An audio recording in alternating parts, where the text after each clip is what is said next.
آج کا اخلاق نبوی، اللہ کے رسول صلی اللہ علیہ وسلم کی مبارک زندگی پر اگر غور کریں تو یہ معلوم ہوتا ہے کہ آپ کی زندگی نہایت سادہ تھی۔ آپ چاہتے تو آپ کے لیے دنیا بھر کی دولت سمیٹ دی جاتی، مگر آپ نے نہ صرف گھر سے باہر بلکہ گھر کے اندر بھی نہایت سادہ زندگی گزاری۔ ذرا سا اللہ کے نبی کے حجرے کو دیکھیں۔ آئیے اللہ کے نبی کے حجرہ مبارک کو دیکھتے ہیں، آپ کا بستر کیسا تھا؟ حضرت عائشہ فرماتی ہیں کہ رسول اللہ کا بستر جس پر آپ سویا کرتے تھے رنگا ہوا چمڑا تھا، رنگ کر دیتے ہیں تاکہ وہ پریزرو ہو جائے، وہ بچھاتے تھے کھال جس میں کھجور کی چھال بھری ہوئی تھی۔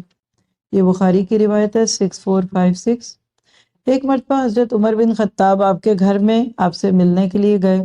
دروازے پر آپ کا ایک غلام بیٹھا ہوا تھا، اس سے کہنے لگے میرے لیے اللہ کے رسول سے اجازت طلب کرو۔ غلام اندر گیا اور اللہ کے رسول سے عرض کی کہ دروازے پر عمر بن خطاب ہیں جو اندر آنے کی اجازت چاہتے ہیں۔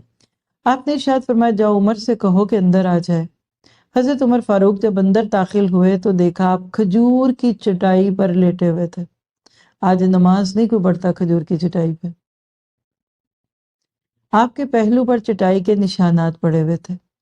آپ کے سر کے نیچے چمڑے کا ایک تکیہ تھا جس میں کھجور کی چھال، یعنی کوئی کاٹن نہیں، کوئی میموری فارم نہیں تھا، کھجور کی چھال اور چبھتی ہوگی اندر سے، وہ بھری ہوئی تھی۔ اللہ اکبر۔ یہ بخاری کی روایت ہے 5843۔ اسی طرح 4913 بخاری میں ایک اور واقعہ جو مسلم میں بھی ہے 1479 پہ، کہ اللہ کے نبی کی زندگی کیسی تھی۔ حضرت عمر آپ کی خدمت میں حاضر ہوئے اور آپ کی بیٹی حضرت حفصہ اللہ کے نبی کی زوجہ تھی، اہلیہ تھی، ازواج مطہرہ تھی۔ انہوں نے آپ کو دیکھا کہ آپ کھجور کی ننگی چٹائی پر لیٹے ہوئے ہیں، چٹائی پر کوئی چادر یا بچھونا بھی نہیں، سر مبارک کے نیچے چمڑے کا تکیہ تھا جس میں کھجور کی چھال تھی، یعنی وہی سیم کیفیت۔ آپ کے پاؤں کے کیکر کے پتوں کی ایک گٹھڑی پڑی ہوئی تھی۔ آپ کے سر کے پاس چند چمڑے لٹک رہے تھے، آپ کے پہلو پر چٹائی کے نشانات تھے۔ حضرت عمر فاروق نے یہ منظر دیکھا تو بے اختیار رونے لگے، کیونکہ جس سے آپ کو محبت ہوتی ہے نا، آپ کو اس کا کمفرٹ بہت عزیز ہوتا ہے، آپ اس کو سکون دینا چاہتے ہیں، آپ اس کو تکلیف میں دیکھ نہیں سکتے۔ اس کو تکلیف ہو رہی ہو کہ نہ ہو رہی ہو، آپ کو ہو رہی ہوتی ہے اس کی کیفیت دیکھ کے۔ آپ تھک گئے، آپ کے پاؤں سوج گئے، آپ کو یہ ہو جائے گا، آپ جائیے سو جائیے، کرتے نا ہم سارا دن یہی محبتیں تو ہم سمیٹ رہے ہوتے ہیں، ہے نا۔ تو اللہ کے نبی صلی اللہ علیہ وسلم نے فرمایا عمر آپ کیوں رو رہے ہیں؟ یہاں سے محبت بھی دیکھیے۔ خیر جواب میں عرض کیا اللہ کے رسول قیصر و کسریٰ کس قدر عیش اور عشرت میں ہیں، اور آپ اللہ کے رسول ہونے کے باوجود کس قدر اسرت اور سادگی سے زندگی بسر کر رہے ہیں، یعنی تنگی والی زندگی ہے۔ فَإِنَّ مَعَ الْعُسْرِ يُسْرًا وَلَا عُسْرَ یا ایک ہوتا ہے عشرت، اس کا اپوزٹ ہے یہ اسرت۔ اللہ کے نبی نے فرمایا عمر کیا تم اس بات پر مطمئن نہیں کہ انہیں دنیا ملی اور ہمیں آخرت ملے گی؟ سارا آج کا پارا ہے اس ایک واقعے میں۔ ایک اور سن لیتے ہیں واقعہ صرف، آپ کا گھر کیسا تھا، ہوم سویٹ ہوم۔ صحابی ہیں عبداللہ بن مسعود، کہتے ہیں کہ اللہ کے رسول کھجور کی چٹائی پر سوئے، آپ کے جسم پر چٹائی کے نشان پڑ گئے۔ ہم نے عرض کہ اللہ کے رسول آپ نے ہمیں کیوں اجازت نہ دی، ہم آپ کے لیے کوئی نرم بستر بچھا دیتے۔ آپ نے فرمایا میرا دنیا سے کیا تعلق، میری اور دنیا کی مثال بس ایسے ہے جیسے ایک سوار ٹرانزٹ لاؤنج والا پیسنجر شدید گرم دن میں روانہ ہوا، راستے میں اس نے ایک درخت کے سائے تلے تھوڑی دیر آرام کیا، پھر اٹھا اور سایہ چھوڑ کر چلا گیا۔ یہ ترمذی کی روایت ہے 2377۔ ہمیں ہے کوئی ذرا سا بھی اپنے نبی کے ساتھ ملتا ہوا رنگ اپنے اندر نظر آ رہا؟ ہم تو بالکل بدل گئے۔ پیسہ ہمارے ہاتھ میں ہو نہ ہو دونوں برابر ہے، ہمیں کمفرٹ چاہیے، جوتا کمفرٹیبل، کپڑا کمفرٹیبل، فلاں فلاں فلاں فلاں۔ اپنی ذات پہ خرچ کرتے ہوئے کبھی بندہ اپنی ورث تو سوچے۔ یاد رکھیے مومن کے مال ہوتا ہے، حوصلہ نہیں ہوتا۔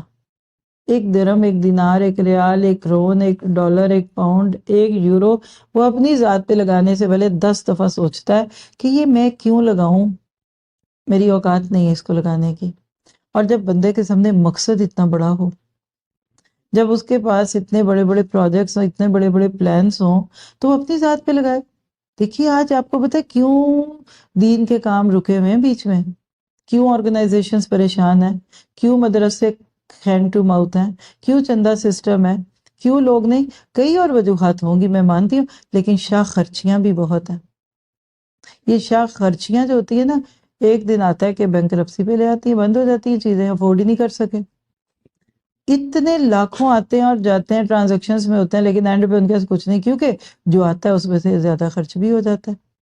تو ہمیں سے ہر ایک کو اگر اللہ نے کہیں کوئی ذمہ داری دی ہے نا، تو 10 دفعہ سوچے پھر خرچ کرے۔ اور اللہ کا شکر ہے، قسم تو نہیں دی جا سکتی، ہاں گواہی دی جا سکتی ہے کہ نور القرآن میں آئی ہوئی ایک ایک چیز، 1 روپے کی ہو، $1 کی ہو، یا وہ لاکھوں کی ہو، اس کے بارے میں یہی چیک اینڈ بیلنس ہوتا ہے کہ یہ ضائع نہ ہو، یہ کسی کے ذاتی استعمال میں نہ آ جائے، اس سے کچھ چند لوگ ہی بینیفٹ نہ لینے لگ جائے، اس میں کوئی فیوریٹزم ہی نہ ہونے لگے، کیونکہ یہ جواب دہی بہت بڑی ہے۔ اسی طرح ایک آخری روایت سن لیں انس بن مالک سے۔ آپ صلی اللہ علیہ وسلم ایک پرانے سے خستہ حال پالان والی اونٹنی پر حج کو گئے، یعنی جس اونٹنی پہ آپ بیٹھے نا، تو اس کے اوپر وہ جو چادر ڈلی ہوتی ہے، پالان جس کو بولتے ہیں، وہ بالکل ٹوٹی ہوئی تھی۔ آپ کے جسم اتھر پر ایک چادر تھی جس کی قیمت 4 درہم بھی نہ تھی۔ ابن ماجہ کی روایت ہے 2890۔ تب آپ اور میں اپنے لیے گول لے لیں، اپنی زندگیوں کو سستا کریں۔ جب کوئی چیز آپ کو مہنگی لگے نا تو چھوڑ دیں، سستی ہو گئی۔ کسی نے ایک بڑا اچھا علاج بتایا کہ جب کوئی چیز مہنگی ہو جاتی ہے نا، تو میں اس کو چھوڑ دیتا ہوں۔ کیوں چھوڑ دیتا ہوں؟ کہ میرے لیے سستی ہو جائے، میں سستی لے لوں گا، اس کے بجائے کوئی اور کر لوں گا۔ اور دنیا میں نا ہر چیز کا آلٹرنیٹ ہے، اللہ کی ذات کا کوئی اور بدل نہیں ہے۔